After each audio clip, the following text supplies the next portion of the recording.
चलिए यहाँ हमने कंप्लीट किया। कमिटी ऑफ क्रेडिटर में कौन नहीं आएगा, related party committee of creditor में इंक्लूड नहीं होगा, right. Related party committee of creditor में इंक्लूडेड नहीं होगा, राइट। नेक्स्ट, दस committee of creditor consist of SBI and bank of India. हमारा यहाँ पे जो भी एग्जाम्पल था, Z will not be included in the committee of creditor and remaining जो भी फाइनेंशियल क्रेडिटर होंगे वो कमिटी ऑफ क्रेडिटर में इंक्लूडेड हो जाएगी, राइट। व्हेन वैल्यू ऑफ, हाँ, जो भी कमिटी ऑफ क्रेडिटर का डिसीजन होगा, रिजोल्यूशन प्लान होगा, that will B minimum required 66% of value, right. 66% of value चाहिए कमिटी ऑफ क्रेडिटर का डिसीजन को अप्रूव करने के लिए, right. Decision will be taken when value will be 66% of 15 lakh in favour, right. यहाँ पे हमारे एग्जाम्पल में टोटल फाइनेंशियल क्रेडिटर का वैल्यू था 15 लाख। एक डिसीजन लेने के लिए, कमिटी ऑफ क्रेडिटर का डिसीजन लेने के लिए, जनरल डिसीजन के लिए एटलीस्ट 60% वैल्यू होना चाहिए इन फेवर, राइट। चलिए आगे, example 2, A limited loan from bank of India से लोन ले रखा है and consortium agreement having SBI outstanding ₹1 lakh, PNB ₹2 lakh, bank of Baroda ₹20 lakh. Committee of credit consist of all four financial creditor, that is total voting का value कितना है, 25 लाख है, that is 20 lakh, 2 lakh, 1 lakh and 2 lakh, that will be comes to your 25 lakh. अगर कोई decision लेना है तो आपका जो भी total value of committee of creditor है उसका 66% इन फेवर में होना चाहिए, तभी कोई डिसीजन कमिटी ऑफ क्रेडिटर का क्या हो पाएगा, जनरल डिसीजन पास हो पाएगा, जनरल डिसीजन पास हो पाएगा, राइट। चलिए,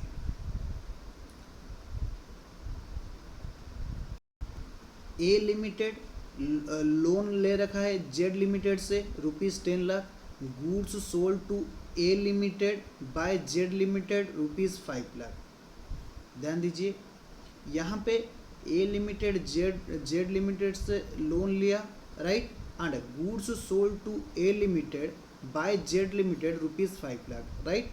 rights of Z limited in committee of creditor is 10 lakh. ध्यान दीजिए, पहला बात ये है, ए लोन लिया 10 लाख का जेड लिमिटेड से एंड जेड लिमिटेड से गुड्स लिया 5 लाख का, right.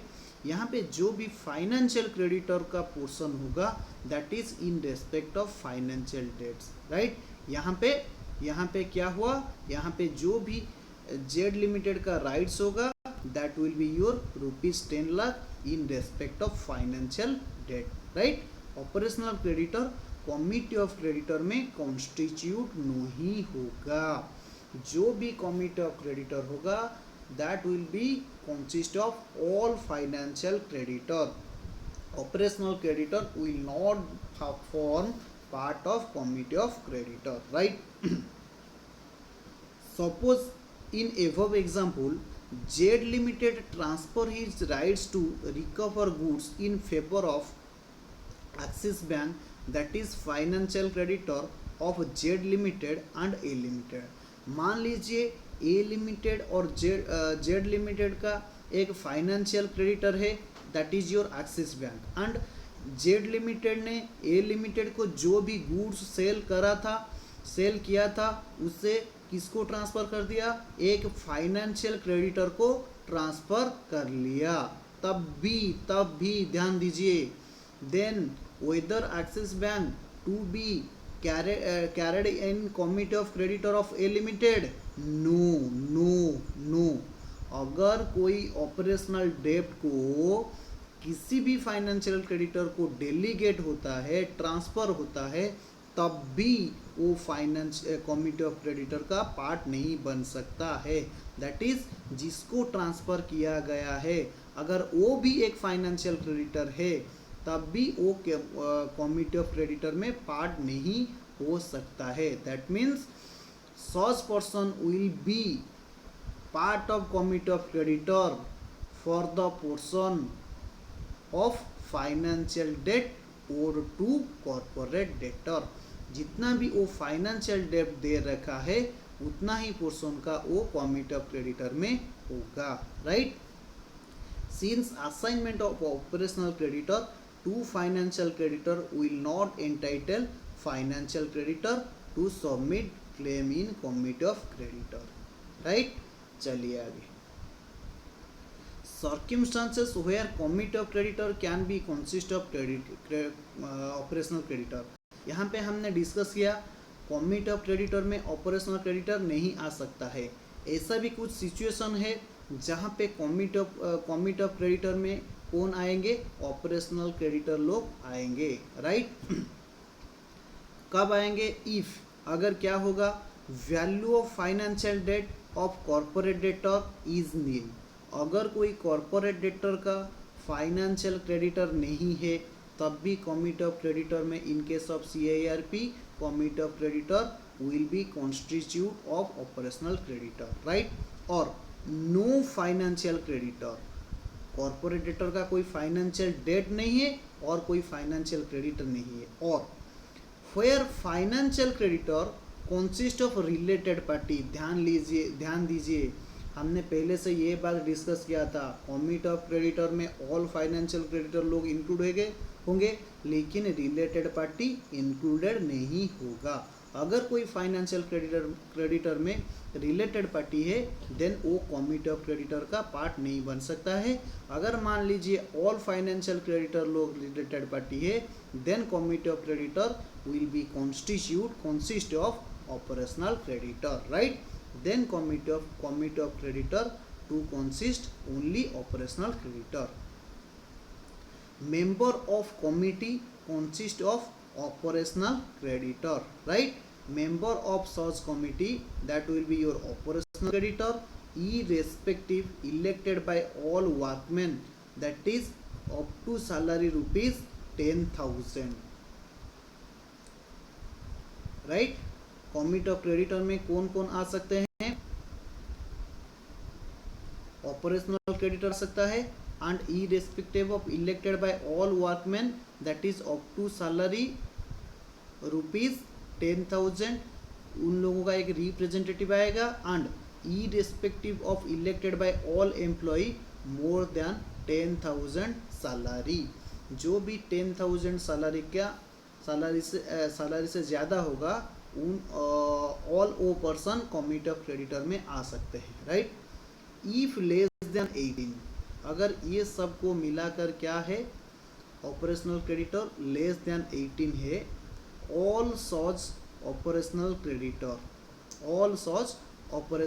Creditor, if more than 18 largest 18 of operational creditor by value, right. Member of committee shall have voting right in proportion debt due to such creditor। जो भी उन लोगों का क्या होगा, वोटिंग पावर होगा, that will be in proportion to their operational debt in respect of financial debtor। Such committee shall have all such rights as available to financial creditor। In committee of creditor में financial creditor लोगों का जो भी rights था that will be rights of operational debtor in case operational debtor consists of committee of creditor, right। A limited, मान लीजिए number of financial creditor, no financial creditor, right, and 20 operational creditor, C1 से लेकर C20 तक operational creditor थे, right। Committee of creditor will be C1 to C18, right। That is their debt to consist voting power,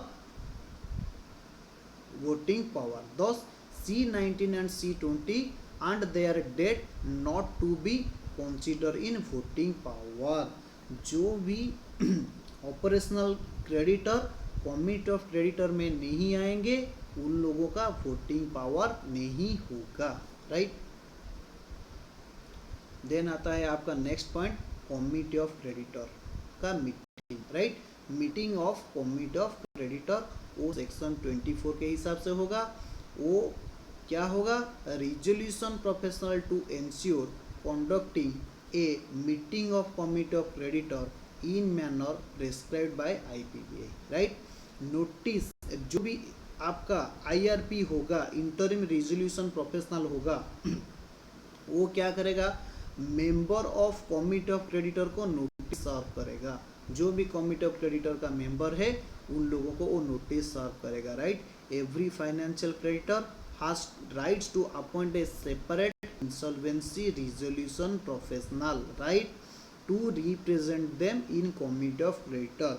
हर एक financial creditor के right है, वो क्या कर सकता है, अपना एक रिजोल्यूशन प्रोफेशनल को नॉमिनेट कर सकता है, अपॉइंट कर सकता है in order to represent them in committee of creditor, right।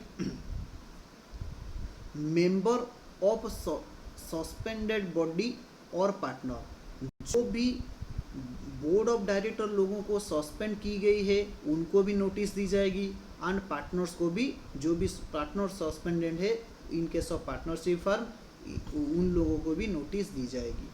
Operational creditor लोगों को भी नोटिस देंगे इफ डेब्ट इज एटलीस्ट 10% ऑफ टोटल डेब्ट। जितना भी डेब्ट है, अगर ऑपरेशनल डेब्ट 10% से ज़्यादा है, एटलीस्ट 10% और 10% से ज़्यादा है, देन उन लोगों को नोटिस दी जाएगी, लेकिन उन लोगों का कोई भी वोटिंग पावर नहीं होगा। ध्यान दीजिए, जो भी सस्पेंडेड बोर्ड ऑफ डायरेक्टर का लोग होंगे एंड पार्टनर होंगे एंड जो भी ऑपरेशनल क्रेडिटर लोग होंगे, उन लोगों का कोई भी वोटिंग पावर्स नहीं होगा, and there absence shall not invalidate the proceeding of meeting.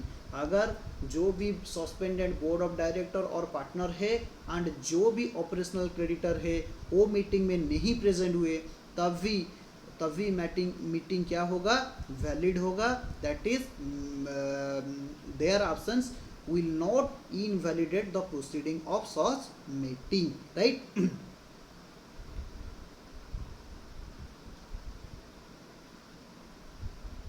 Then आता है आपका अपॉइंटमेंट ऑफ रिजोल्यूशन प्रोफेशनल। हमने पढ़ा था आईआरपी का मैक्सिमम ड्यूरेशन कितना है, 30 डेज है। 30 डेज के बाद जब भी कमिटी ऑफ क्रेडिटर का मीटिंग होगा, कमिटी ऑफ क्रेडिटर का मीटिंग विद इन 7 डेज होगा from the date of constitution of committee of creditor, right. वहाँ पे क्या होगा, रिजोल्यूशन प्रोफेशनल को अपॉइंट की जाएगी, right. Constitution of committee of creditor by IRP, completion of tenure of IRP and first meeting of committee of creditor.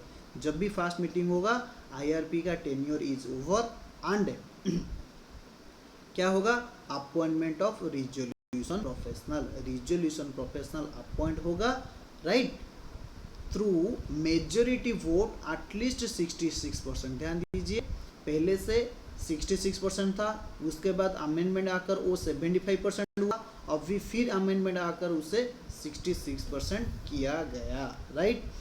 जो भी resolution professional appointed होगा वो कमिटी ऑफ क्रेडिटर का एटलीस्ट 66% वोटिंग शेयर होना चाहिए। मान लीजिए total financial creditor in committee of creditor is 10 and their value is 10 lakh, right. Approval required from financial creditor having value at least 66 lakh, that is 66% of total debt, right, that is 66% of total debt। Okay, चलिए आगे। Committee of creditor either resolve, committee of creditor कर सकते हैं, either जो भी बंदा IRP था उससे रिजोल्यूशन प्रोफेशनल अपॉइंट कर सकते हैं, राइट। अगर आईआरपी को आरपी अपॉइंटमेंट किया गया, देन एनसीएलटी कॉर्पोरेट डेटर को कम्युनिकेट की जाएगी, right. And committee of creditor में appoint different resolution professional, different person as resolution professional.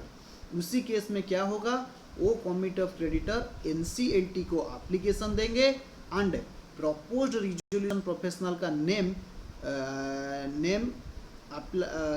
Apply करेंगे एनसीएलटी को, right.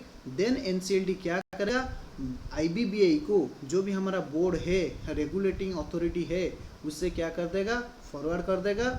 Open conformation of IBBI that is board such resolution professional will be appointed. मैंने आपको यहाँ पे बताया था, अगर आईबीबीआई से कोई भी कॉन्फर्मेशन नहीं आया within 10 days then NCLT shall order direct to IRP to continue as IRP to continue as RP till confirmation। जब तक वो कॉन्फर्मेशन नहीं आया तब तक IRP RP के तहत काम करेगा, राइट। पावर एंड ड्यूटीज क्या होगा, CIRP का पावर ड्यूटीज क्या होगा, that is your insolvency resolution professional का power and duties of RP, not CIRP, resolution professional to continue the power and duties as vested to IRP के पास जो भी power था उससे क्या हो जाएगा, ट्रांसफर हो जाएगा रिजोल्यूशन प्रोफेशनल का, right. Right to replace resolution professional, right. Section 27 के हिसाब से अगर क्रेडिटर लोगों को रिजोल्यूशन प्रोफेशनल का काम पसंद नहीं आया और रिजोल्यूशन प्रोफेशनल सही ढंग से अपना ड्यूटीज नहीं निभा रहा है, तब क्या करेंगे, उन लोग उस रिजोल्यूशन प्रोफेशनल को क्या कर देंगे, रिप्लेस कर देंगे at any time during CIRP, right. Corporate insolvency resolution professional के दौरान कभी भी क्या कर सकते हैं, committee of creditor at least through majority your 66% majority से वोटिंग शेयर से रिप्लेस कर सकते हैं रिजोल्यूशन प्रोफेशनल को, right, with another resolution professional, right, subject to written consent from propose resolution professional in prescribed form. ध्यान दीजिए, अगर कमिटी ऑफ क्रेडिटर ने डिसाइड किया to appoint mister Y as resolution professional in place of Mr. X, then such committee of creditor is required to obtain a written consent from Y, right। Y से उन committee of creditor को एक written consent लेना पड़ेगा, right। upon approval of committee of creditor that is through 66% voting share, name of resolution professional required to be forwarded by committee of creditor to NCLT। जो भी NCLT को propose किया गया है उसका नेम फॉरवर्ड की जाएगी NCLT के पास, राइट। आफ्टर दैट क्या होगा, NCLT IBBI को फॉरवर्ड कर देगा एवं IBBI उसे क्या करेगा, कन्फर्म करेगा, राइट। उसके बाद हमने पढ़ा था इंफॉर्मेशन मेमोरेंडम, सेक्शन 29 के तहत हमने पढ़ा था इंफॉर्मेशन मेमोरेंडम। रिजोल्यूशन प्रोफेशनल क्या करेगा, provide collection of accurate information in relation to corporate debtors asset. Corporate debtor का जो भी एसेट होगा in respect of such asset, resolution professional information collect करेगा एंड प्रिपेयर इंफॉर्मेशन मेमो, वो information memo तैयार करेगा। That is information memorandum is nothing, it is a document where all the information regarding the assets of corporate debtor are written, right। On basis of such document, that is information memorandum, resolution professional क्या करेगा, invite करेगा corporate applicant को कि आप लोग क्या करें, resolution plan submit करें, राइट। कॉर्पोरेट एप्लीकेंट को रिजोल्यूशन प्रोफेशनल ये बताएगा आप रिजोल्यूशन प्लान सबमिट करें। कौन वो एप्लीकेंट हो सकता है, no eligibility, that means resolution plan submit करने के लिए कोई भी इलिजिबिलिटी नहीं चाहिए। इवन माइनॉरिटी शेयर होल्डर में submit resolution plan to resolution professional, right. जिसके पास वोटिंग पावर में नहीं था वो भी क्या कर सकता है, रिजोल्यूशन प्लान सबमिट कर सकता है, राइट। हमने पढ़ा था अगर सीआरपी में कोई भी मैटर रिजल्व नहीं हो पाया then it will be leads to liquidation. Liquidation process में बी इनिशिएटेड बाय एनसीएलटी। ध्यान दीजिए, जो भी एनसीएलटी होगा वो क्या करेगा, इनिशिएट करेगा लिक्विडेशन प्रोसेस को, right. If resolution plan is not filed with NCLT before expiry of CIRP, that is 180 days or maximum 270 days if extended। हमको पता है जो भी CIRP का प्रोसेस है उससे 180 डेज के अंदर अंदर कंप्लीट होना चाहिए, और स्पेशल केस में उससे फर्दर 90 डेज के लिए एक्सटेंड हो सकता है, राइट। अगर वो 270 डेज के अंदर या 180 डेज के अंदर कोई भी रिजोल्यूशन प्लान एनसीएलटी को सबमिट नहीं हुआ then NCLT liquidation order pass कर देगा। और resolution plan is not submitted within the fast track CIRP of 190 days और maximum 135 days if extended.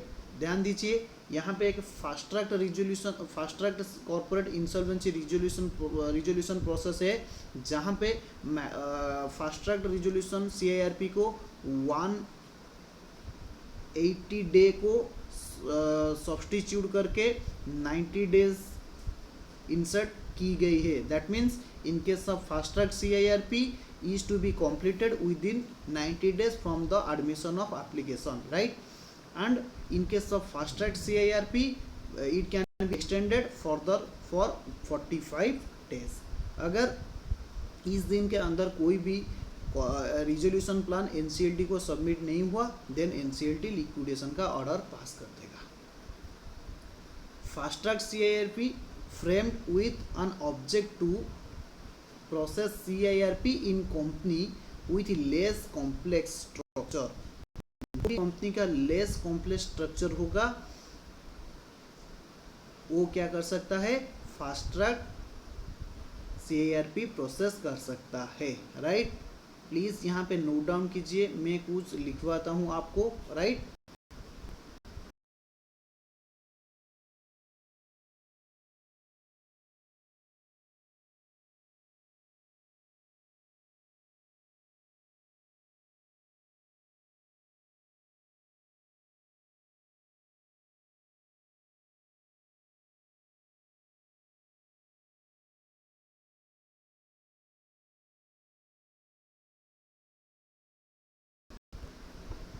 Please आप नोट डाउन कीजिए, फास्ट ट्रैक CIRP जो भी होगा वो आज पर सेक्शन 55 के तहत होगा and according to section 55 fast an application for fast track, please note down कीजिए, आज पर सेक्शन 55 फास्ट ट्रैक CIRP, आज पर section 55 fast track CIRP may be made in respect of following corporate debtor, may be made in respect of following corporate debtor, right।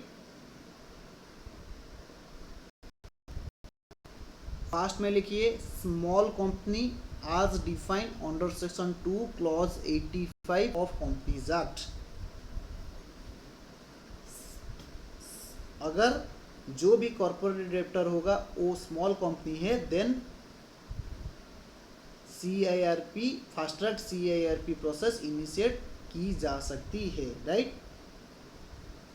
Point number 2 में start of company, right, a start of. Point number 3 में an unlisted company, an unlisted company having total asset not exceeding rupees 1 crore। Unlisted company having total asset less than rupees 1 crore as per latest audited financial statement, as per latest audited financial statement, right? लीजिए, जो भी आपका क्या है fast track CIRP है, जो भी आपका क्या है फास्ट ट्रैक CIRP है, फास्ट ट्रैक CIRP है, बहुत सिंपल है, with less complex structure financial creditor, that is only a single creditor और company having operation in small scale, right? ये 3 स्पेसिफाइड कॉर्पोरेट डेटर है एज पर सेक्शन 55, जिनके against में fast track CIRP initiate हो सकता है, that is in case of small company as defined according to section 2 clause 85 and a startup company and a unlisted public company having total asset not exceeding rupees 1 crore as per the latest audited financial statement, they can fast track CIRP can be initiated against these corporate debtor, right? Fast track CIRP का moratorium period है 90 days and this may be extended to further period of 45 days, right?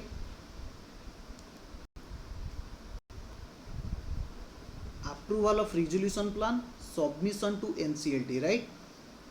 Example 2 में approval of resolution plan, submission of plan to NCLT, committee of creditor resolve to liquidate, decision still pending with NCLT upon such submission.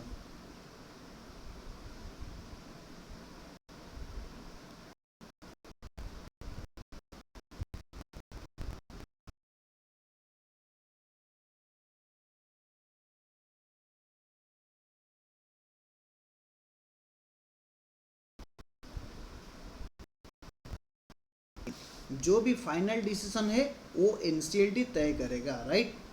जो भी final decision है वो NCLT तय करेगा, right? Approval of resolution plan by committee of creditor, then committee of creditor will be submitted to NCLT, approval by NCLT, that is 30% payment और to financial creditor within 30 days, right? Corporate debtor fail to comply, interesting example है, please ध्यान दीजिए। मान लीजिए कोई resolution plan committee of creditor ने accept कर दिया एंड कमिटी ऑफ क्रेडिटर ने उससे NCLT के पास सबमिट किया, NCLT भी अप्रूव कर दिया एंड उसी प्लान के अंदर ये था जो भी टोटल पेमेंट है उसका 30% विद इन 30 days में पेमेंट करना पड़ेगा to financial creditor by corporate debtor. अगर मान लीजिए corporate debtor fail to comply, that means within 30 days में वो पे नहीं कर पाया, कॉन्सर्न फाइनेंशियल क्रेडिटर में submit for liquidation, very very important point. उसके बाद कोई CIRP नहीं होगा, डायरेक्टली वो लिक्विडेशन के लिए एप्लीकेशन फाइल कर सकता है, राइट? ये वाला एग्जांपल थोड़ा इंपॉर्टेंट मार्क करिए।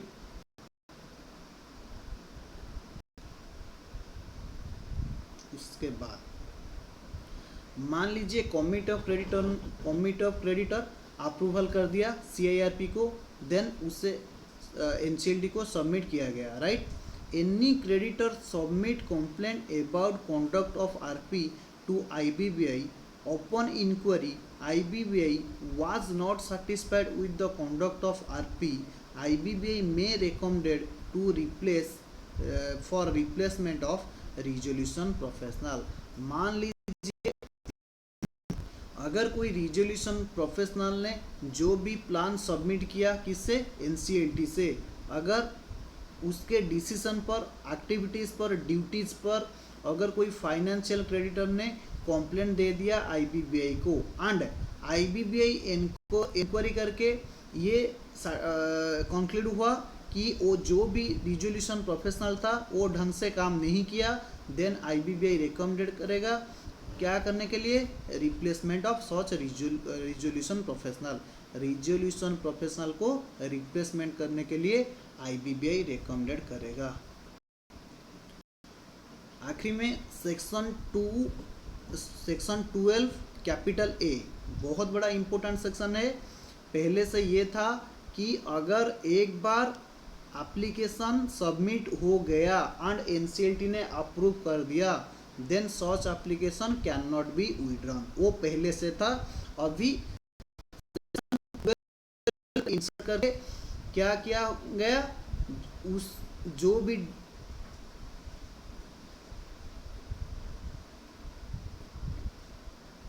राइट राइट आईबीसी कोड में सेक्शन 12 एक नया सेक्शन है जिसके तहत क्या किया गया, आईबीसी कोड सेकंड अमेंडमेंट में ये 2018 में ये सेक्शन को इंसर्ट की गई, has inserted section 12 it has been provided that adjudicating authority may allow withdrawal of application admitted under section 7, 9 and section 10। ध्यान दीजिए, अंडर सेक्शन 7 के हिसाब से फाइनेंशियल क्रेडिटर एप्लीकेशन सबमिट करेगा, 9 के हिसाब से corporate debtor operational creditor application file करेंगे, and according to section 10 corporate debtor itself may file an application for CIRP।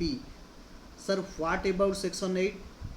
Section 8 में ये लिखा है, अगर ऑपरेशनल क्रेडिटर CIRP के लिए एप्लीकेशन दे रहा है, देन एप्लीकेशन देने से पहले एक 10 डेज का नोटिस देगा, किसको, कॉर्पोरेट डेटर को, राइट। पहले से ये अलाउ नहीं था, अगर एक बार एप्लीकेशन में एडमिट हो गया देन वो विड्रॉ नहीं हो सकता है, लेकिन सेक्शन 12 कैपिटल ए को इंसर्ट करके ये पावर दी गई है। अगर क्या है 90%, अगर 90% voting share at the committee of creditor ने अप्रूव कर देते हैं, देन ये वाला एप्लीकेशन विड्रॉ हो सकता है, राइट।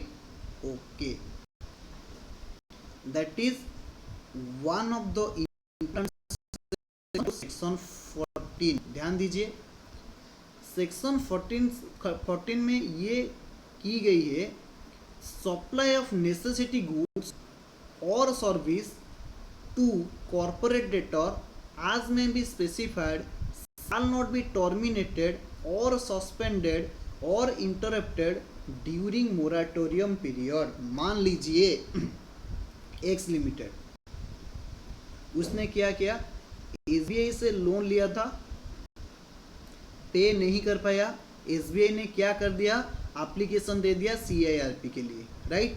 तो एप्लीकेशन एडमिट हो गया, अभी CIRP चलेगा, राइट। तभी क्या हुआ, मान लीजिए एक्स लिमिटेड उड़ीसा में सिचुएटेड, कहाँ पे सिचुएटेड है, उड़ीसा में सिचुएटेड है। OPTCL ने मना कर दिया, एक्स लिमिटेड को कोई भी पावर सप्लाई नहीं दी जाएगी। OPTCL मना कर दिया, कोई भी पावर सप्लाई नहीं की जाएगी। सेक्शन 14 में ये तय किया गया, अगर मोराटोरियम पीरियड के अंदर जो भी नेसेसिटी गुड्स से सर्विसेज से उससे आप टर्मिनेट या सस्पेंड नहीं कर सकते हैं और इंटरप्ट नहीं कर सकते हैं, then in that case OPTCL has no rights to terminate or suspend or interrupted the necessity electricity services in respect of X Limited, right? Institution or continuation of pending suit against the corporate debtor, including executing any judgment or order of any court of law, tribunal or other authority। अगर एक बार moratorium period शुरू हो जाता है corporate debtor against में, then जो भी पहले से कुछ पेंडिंग लिटिगेशन चल रहा है, केसेस चल रहा है, जजमेंट आ चुका है, कोर्ट से आ चुका है, राइट, वो क्या हो जाएगा, इनवैलिडेट हो जाएगा, दैट मीन्स होल्ड हो जाएगा। वंस मोराटोरियम शुरू होगा, देन कोई भी पेंडिंग या कोई भी करेंट केस कॉर्पोरेट डेटर के अगेंस्ट में नहीं हो सकती है, राइट। ट्रांसफरिंग और एनकम्बरिंग और ऑल्टरिंग और disposing the property of any corporate debtor any by और any of its asset or any legal right or beneficial interest thereon. That means अगर ये मोराटोरियम पीरियड शुरू होता है देन कॉर्पोरेट डेटर का जो भी एसेट है वो ऑल्टर नहीं हो सकता है, ट्रांसफर नहीं हो सकता है, कॉर्पोरेट डेटर का कोई भी प्रॉपर्टी का लीगल राइट्स भी ट्रांसफर नहीं हो सकता है, राइट। उसके बाद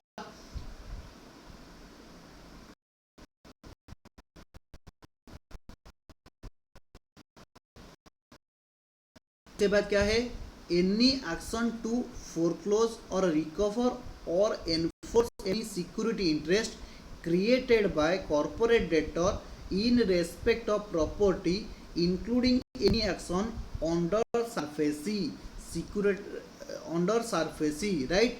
जो भी एक्शन होगा टू फोरक्लोज और रिकवर और enforce any security interest created by corporate debtor, right. अगर मान लीजिए कोई भी कॉर्पोरेट डेटर मॉर्गेज देके सिक्योरिटी देके लोन लिया था तो कॉर्पोरेट डेटर इस लोन को क्या नहीं कर सकता है, फोरक्लोज नहीं कर सकता है during moratorium period. Moratorium period में कोई भी सरफेसी का कोई भी प्रॉपर्टी का क्या नहीं हो सकता, कोई भी लोन का फोरक्लोज नहीं हो सकता जिस लोन को ऑब्टेन की गई है by mortgaging any property. The recover of any property by owner or lessor where such property is occupied by corporate debtor। that means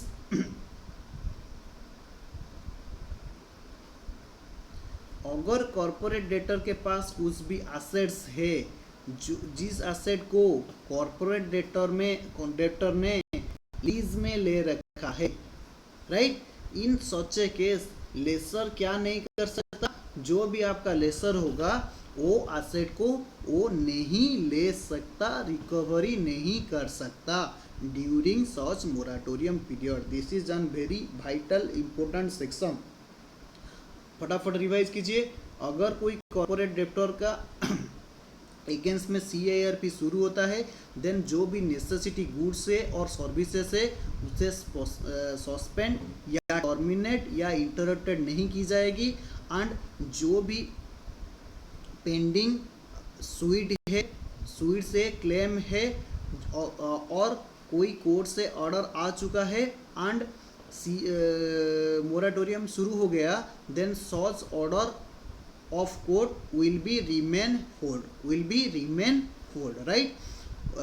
moratorium के पीरियड के अंदर जो भी कॉर्पोरेट डेटर का एसेट होगा उसे ट्रांसफर नहीं कर सकते, इनकम्बर नहीं कर सकते, ऑल्टर नहीं कर सकते, सेल नहीं कर सकते, डिस्पोज नहीं कर सकते और कुछ भी लीगल राइट को हम ट्रांसफर और असाइन नहीं कर सकते। एंड अगर कोई लोन ले रखा है कॉर्पोरेट डेटर ने कोई किसी भी एसेट को मॉर्गेज देके उसे वो फोरक्लोज नहीं कर सकता है। फाइनली अगर कॉर्पोरेट डेटर ने कोई एसेट को अंडर लीज ले रखा है देन लेसर सच एसेट को क्या नहीं कर सकता, रिकवरी नहीं कर सकता, right.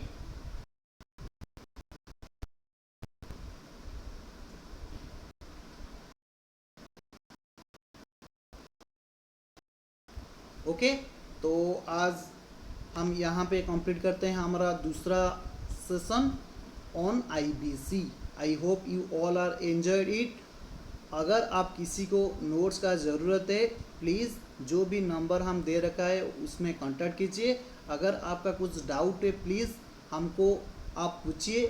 I am always here to clear your doubt.